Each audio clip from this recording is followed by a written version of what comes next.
যে মানুষটাকে কখনো দেখিনি, যার কণ্ঠস্বর কখনো শুনিনি, যার পবিত্র সান্নিধ্যে উপস্থিত হওয়ার সৌভাগ্য কখনো হয়নি, যে মানুষটা আর আমার মাঝে 1400 বছরেরও বেশি সময়ের ব্যবধান, সে মানুষটা কেমন করে এত আপন হয়ে গেল? যারা বোঝে না 21 শতাব্দীতে বসবাস করা শত শত কোটি মানুষ মধ্যযুগের আরব সমাজের একজন ব্যক্তির প্রতি এত টান অনুভব করে কিভাবে, তাদের কেমন করে বোঝাবো ইয়া রাসূলুল্লাহ আপনাকে কেন এত ভালোবাসি? আপনার স্মরণে আজ শত কোটি অন্তর ভালোবাসায় ভরে ওঠে।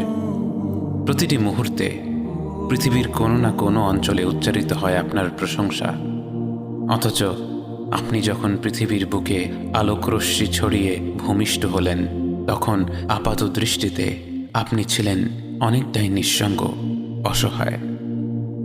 জন্মের আগেই বাবা আব্দুল্লাহ ফিরে গেলেন আল্লাহর কাছে। বয়স 6 হতে না হতেই হারালেন মা আমিনাকে।